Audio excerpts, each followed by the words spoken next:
Your food was poisoned. Someone wants to hurt you. Don't eat. Those words weren't spoken aloud. They were etched in shaky handwriting across a folded white note slipped beneath his fingers. And they stopped millionaire CEO Rogers Brown cold, the fork rising toward his mouth, stalling in midair as if the air itself had thickened around him. Rogers had survived corporate ambushes, public smear campaigns, and boardroom battles sharp enough to slice reputations in half. But this quiet warning delivered in the middle of a luxury dining room, was different. This wasn't strategy. This wasn't business. This was intimate, deliberate, and deadly. And it was about to pull him into a conspiracy rooted far deeper than the marble floors beneath his feet. He hadn't come to La Première to make a scene. He came for silence. For a moment away from executives clawing for dominance, from a board meeting that nearly fractured the company he built with his own 2 hands. The soft gold lighting, the low jazz, the velvety hush of wealth, he thought he could breathe here. But the moment he sat down, something felt off. The staff whispered too tightly. Eyes flickered in ways that didn't match the restaurant's polished reputation. And then she appeared, Rose Hopkins. New waitress. Tired eyes. Perfect posture masking something trembling beneath. She didn't ask if he wanted more wine. She didn't smile for tips. She simply slid the note toward him and whispered, barely audible, "Don't take that bite. Please, read this now." Inside, the message struck like an open palm to the chest. Your meal was tampered with. You're being watched. Someone wants to ruin you. Rose didn't beg for help. She didn't try to spin a story. She just delivered truth wrapped in risk, exposing a rot beneath the restaurant's elegant exterior. In that moment, the room's glow shifted into something colder, sharper, like danger wearing designer clothes. This isn't a story about steak. It's about betrayal hiding behind menus, about courage whispered between strangers, about a waitress who risked everything to warn a man she barely knew. And it's about Rogers Brown, who built an empire from grit only to discover that someone within his own circle wanted him destroyed. As Rose stepped away, her hands shaking against the tray she carried, Rogers knew 2 things. Someone inside La Première was setting him up, and the real enemy might be sitting in an office with his name on the wall. He drew a slow breath, because what came next would unravel secrets from the kitchen to the boardroom, and nothing in his life would look the same again. Let's go back to how it all began. Before we proceed, please take a moment to like, subscribe, and comment where you're watching from to support this channel growth. It's just a push of a button to you, but it means the world to me. Thank you. Now let's get into it. La Première shimmered under its amber lighting, every surface polished to a quiet, expensive glow. The kind of place where senators whispered over Bordeaux, where business tycoons made empires rise and fall over dessert, where secrets were exchanged more easily than receipts. Crystal glasses chimed softly, violins drifted from hidden speakers, and conversations lived in hushes, never loud enough to be overheard, always sharp enough to cut if they were. Rogers Brown had chosen this place for one reason: silence. After the warlike meeting he'd left behind, accusations, shifting loyalties, smiles that hid blades, he needed a moment where no one expected him to fight. But even as he sat alone at his corner table, tailored suit immaculate, eyes scanning the room with practiced detachment, the tension in his chest refused to loosen. Someone in his company wanted him weakened, maybe even removed. And paranoia, well, paranoia kept CEOs alive. He forced a slow breath, trying to let the atmosphere calm him. Then he noticed her again. Rose Hopkins. He'd seen her earlier gliding between tables, offering that polite, structured smile high-end restaurants trained into their staff. But something in her eyes didn't match the elegance of her uniform, something alert, troubled, almost too aware of everything around her. She looked young, late 20s maybe, yet her posture carried the weight of someone who'd already lived through more than she ever said aloud. From the quiet precision in her movements to the way she watched the kitchen doors like they could burst open with a secret, Rose didn't blend in like the others. She observed. She analyzed. And she feared something. Rogers just didn't know what. He raised his fork, the steak's perfume warm and rich. That was when she appeared beside him, so silently he hadn't seen her approach. Her hand trembled almost imperceptibly as she set down a folded note near his plate. "Your wine, sir," she whispered, though she carried no wine. Their eyes met, and in hers he saw urgency and terror. Then she walked away. Rogers stared at the small white square. He opened it beneath the table. "Your meal was tampered with. You're being watched. Someone wants to ruin you." His throat tightened, but his face didn't change. Years of corporate warfare had taught him that panic is just another weapon you hand your enemy. He placed the note under his napkin, lifted his glass, and sipped slowly as if nothing had shifted, as if his world hadn't tilted on its axis. He needed her back without raising suspicion. "Excuse me," he said softly when Rose passed nearby again. "Could I get another bottle of the Bordeaux?" "The 08. She paused. Too quickly. "Of course, sir." He leaned in, voice quiet. "I need a word." Her gaze flickered to the kitchen. I can't. Not here. My break is in 20 minutes. I can talk then. But not before." Just that short whisper held layers of fear. "What's happening?" he murmured. "I'll explain," she breathed. "Just stay, please." Then she slipped away again. Rogers exhaled slowly, the weight of the note pressing into his palm like a live wire. Someone had known he'd be here tonight. Someone had touched his plate. Someone inside this perfect glittering building was setting a trap. And instead of running, Rogers Brown straightened his tie, leaned back in his seat, and made a decision. He would stay. Because whoever wanted him harmed might reveal themselves before the night was over. If you were in Roger's position, receiving a note like that in a crowded restaurant, what would you do? Share your thoughts in the comments. Rose slipped through the swinging door that separated La Première's polished luxury from the cramped industrial heat of the kitchen. The instant it shut behind her, her shoulders dropped, and the breath she'd been holding finally escaped her lungs in a trembling exhale. Break time. 10 minutes.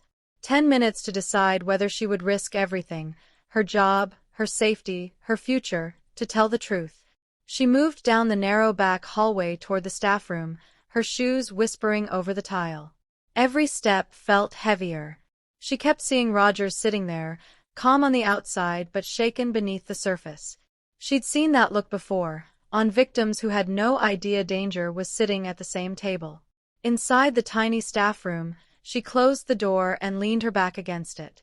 The humming vending machine, the old metal lockers, the smell of burnt coffee, none of it felt comforting tonight. She pressed her forehead to her hands. "I shouldn't get involved," she whispered to herself. "But if I don't—" The memory hit her again, the moment she realized something was wrong. 3 days ago. She'd been delivering cutlery to the kitchen when she heard the manager, Whitlock, speaking in a low, urgent tone. She stopped just outside the walk-in freezer, hidden behind a stack of produce crates.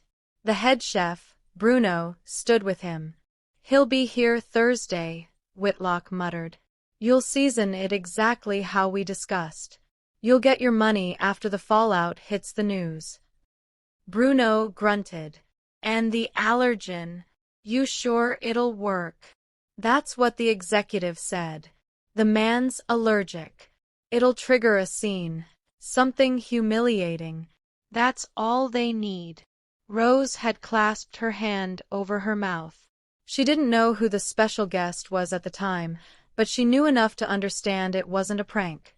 It was targeted harm.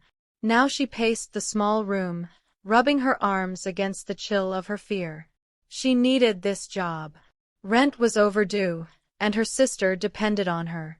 But she couldn't let someone walk into danger, especially not a man who had no idea a trap was being built beneath his plate. Meanwhile, out in the dining room, Rogers watched every movement with sharpened awareness. The manager kept glancing toward him. The sous chef peeked out of the kitchen twice, pretending to check table numbers. Two servers whispered near the wine display, glancing quickly away when Rogers' eyes met theirs. Something was alive in this room. Something coordinated. When Rose emerged from the hallway again, Rogers subtly rose from his seat and moved toward the side corridor as though heading to the restroom. She followed discreetly, and the two met near the dim supply closet, hidden from the guest's view. "What's going on?" he asked quietly, his composure taut as wire. Rose swallowed hard. "Your steak. They seasoned it with an allergen." Her voice trembled. "Not by accident. Someone told them to." Roger's jaw tightened, but he stayed steady. "And you know this how?" "I overheard them. The manager and the head chef. There's an executive, someone from your company. They've been paying the staff to track your visits." She glanced around nervously. "I have recordings on my phone. Proof. But if they find out, I'm done. Worse than done." He studied her, seeing both the fear and the courage fighting inside her. "You did the right thing. But you need to stay safe. Go back out there, act normal. I'll handle the rest." "I don't know how long we have," she whispered. Before he could answer, Rose's face drained of color.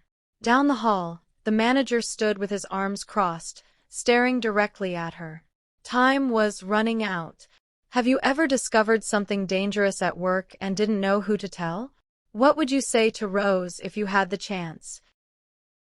The moment Rose's frightened gaze met the manager's cold stare, Rogers knew the window for subtlety was closing. He stepped away from the corridor, straightened his jacket, and headed directly toward the front of the restaurant. If Whitlock was already suspicious of Rose, Rogers needed to divert attention, and fast. "Excuse me," Rogers said with calm authority as he approached the reservation podium. "I need a word with your manager. Now." The hostess stiffened, then hurried into the back. Seconds later, Whitlock emerged wearing a smile so stretched it bordered on grotesque. "Mr. Brown," he said smoothly, hands clasped. "Is everything all right? I hope your evening has been exceptional." "Not quite," Rogers replied. "We need to talk privately. Your office." Whitlock's smile faltered for a millisecond, just long enough for Rogers to see it, but he quickly recovered. Of course. Right this way. I'm sure we can make whatever issue this is disappear." They stepped into the narrow office, the door clicking shut behind them. The space smelled faintly of bleach and cigar smoke. Papers were stacked in unnaturally neat piles, and Whitlock's keyboard was positioned with obsessive precision. "So," the manager said, settling into his chair, "how can I make your evening more comfortable? Complimentary dessert? A private dining suite? A rare bottle from our cellar? Just say the word." Rogers didn't sit. "I had concerns about my service tonight." Whitlock blinked. "Service?" "Yes. Something feels off." Rogers stepped closer, tilting his head as though observing the decor. In reality, his eyes had zeroed in on a faint rectangular outline in the wall behind the desk. A panel. Hidden, but not well enough. Whitlock kept talking. "I take full responsibility if something didn't meet your expectations. We can offer you a permanent VIP arrangement. Special treatment every time you dine here." "Funny," Rogers said, voice low, "that you're offering privileges before I've even explained what's wrong." The manager's smile twitched. Rogers moved to the wall. A faint hum vibrated beneath the surface, electronic, steady. Surveillance. His pulse sharpened. "What's behind this panel?" Rogers asked. Whitlock rose quickly. "That? Just wiring. Maintenance stuff. Nothing that concerns customers." Rogers turned to face him fully. "Open it." Whitlock laughed, too loudly. Sir, I assure you. Roger's phone buzzed. A message from Rose. No words, just an image. The chef, Bruno, accepting a thick envelope stuffed with cash. Rogers held the phone up to Whitlock. Open the panel. Now. Whitlock's face drained of color. How did? Open it. With shaking hands, Whitlock pressed a hidden latch. The wall clicked, then swung outward, revealing a dark alcove glowing with monitors. Rogers stepped inside. His stomach tightened. There were feeds from every corner of the restaurant. Tables, booths, the kitchen, corridors. But worse were the private dining suites. Rooms reserved for politicians, CEOs, celebrities. Rooms where confidential deals were made. Rooms Rogers himself had used multiple times. Every angle recorded. Months of footage. You've been spying on your clients, Rogers murmured. Whitlock stammered. It's just for security. Security doesn't hide in a wall, Rogers snapped. Before he could say more, Whitlock lunged for the office door. A click echoed, the lock sliding shut. He was trying to trap him, but footsteps thundered down the hall. Rogers' private security, 2 men in discreet suits, burst through the door with a single forceful kick. Sir, you okay? Rogers pointed at the monitors. We need the basement. Now. One of the surveillance feeds showed a metal door in the lower level, a door Whitlock clearly didn't want anyone entering.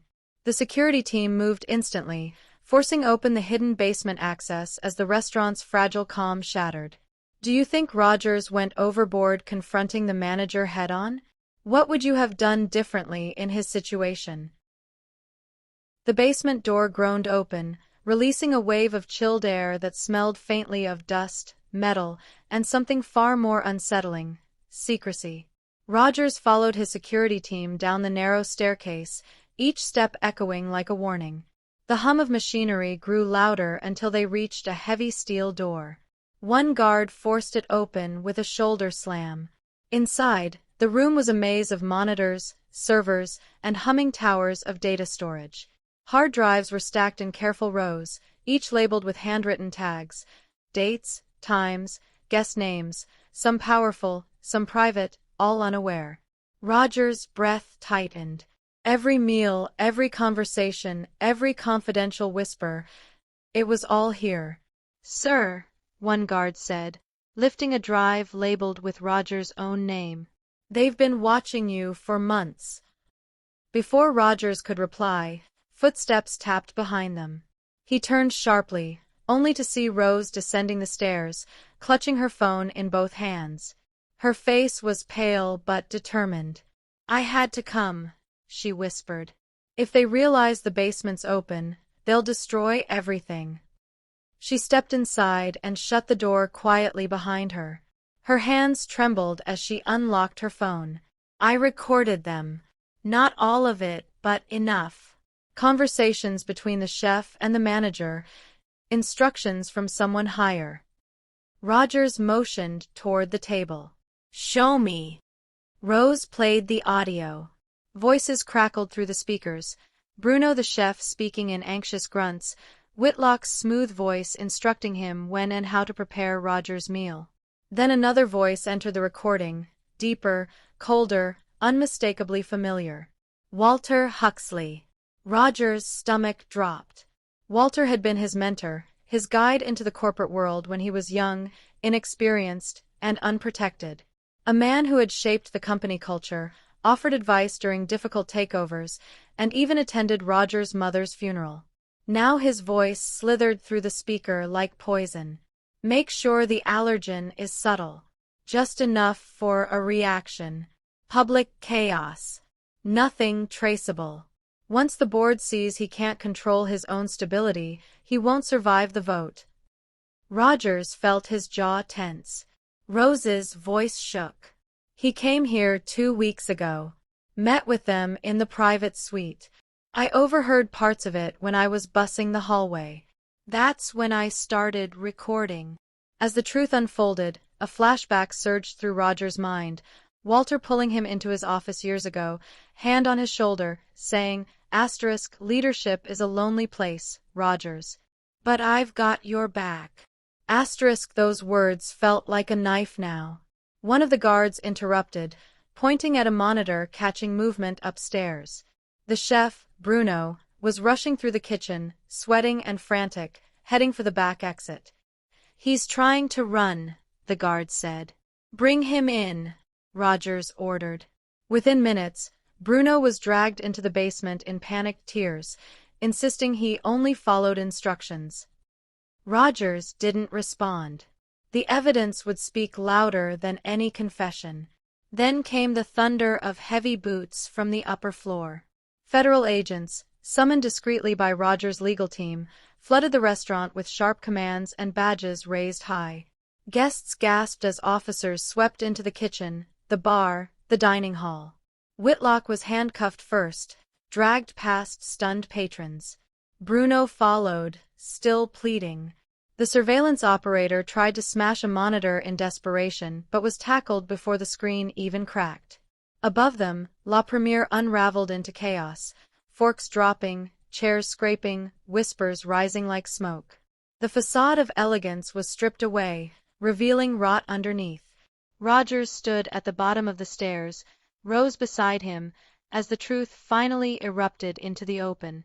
If you witnessed corruption this deep in a place you trusted, would you speak up or stay silent? Share your thoughts below. By the time the sun rose over the glass towers of Magnus Global, Rogers had already prepared every document, every clip, every traceable thread tying Walter Huxley to the scheme that nearly destroyed him. The boardroom was silent when he entered, not with respect, but with the uneasy quiet of people bracing for a storm they could sense but not see. Walter sat at the far end of the polished table, pretending calm, fingers tapping lightly against his leather-bound planner. Rogers took his seat, opened his folder, and without preamble played the first recording, Rose's voice capturing the manager and chef whispering Walter's name, followed by the unmistakable cadence of Walter himself giving instructions during his secret visit 2 weeks prior. A few board members shifted uncomfortably. Others froze entirely. Walter attempted a half-smile. "This is absurd. Fabricated. I've been nothing but supportive of you, Charles." Rogers didn't bother responding. He clicked again, and the surveillance footage appeared on the main screen, the illegal recordings, the money exchanges, the meetings at La Première. Then the financial records followed, transfers routed through a shell corporation linked directly to Walter. There was no room for doubt. "That's enough," Walter snapped, standing abruptly. "Charles has been spiraling for months, and now he's turning his paranoia into a performance. You all know I've only ever acted in the company's best interest." But the board wasn't looking at Rogers anymore. Every eye was fixed on Walter with dawning realization. Their mentor, the man who preached loyalty and stability, had nearly maneuvered them into removing the very CEO he had spent years praising in public. Rogers leaned back, voice steady. "You tried to sabotage my leadership. You exploited a trusted establishment to monitor private business negotiations. And you would have watched this company burn if it meant elevating yourself." Walter opened his mouth again, but this time Rogers raised a hand. "I think we've heard enough." The doors opened. 2 federal agents stepped inside, badges raised, their presence sucking the last bit of oxygen from the room.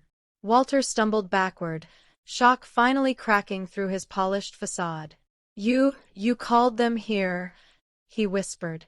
Rogers didn't blink. "I did." In front of stunned colleagues, the same people he had once manipulated with charm and influence, Walter Huxley was handcuffed and escorted out. The boardroom stayed silent until the doors closed, and in that silence, everyone seemed to understand that a new chapter for Magnus Global had begun. In the days that followed, Rogers moved swiftly. He launched a company-wide integrity initiative, set new transparency protocols, and began restructuring La Première from the ground up. The old staff was removed, the surveillance system torn out, and the restaurant was placed under new leadership. But the moment that drew the most attention came when Rogers stepped onto the stage of the corporation's next press briefing with Rose Hopkins at his side.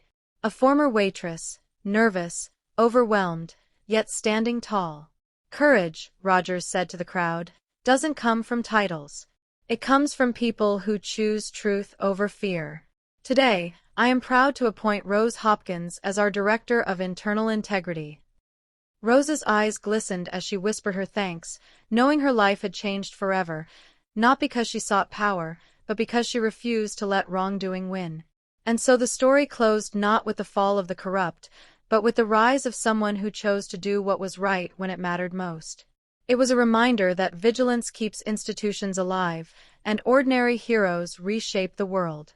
If you were Rose, suddenly elevated from waitress to a leadership role, how would you feel? And what advice would you give her for the journey ahead? Thanks for watching until the end. I put hours of work into crafting every story, writing, researching, and building every twist, just for you. If you enjoyed it, the best way to show it is by hitting like, subscribing, and leaving a comment. Every click tells me my hard work mattered. It may seem small to you, but to me it means everything.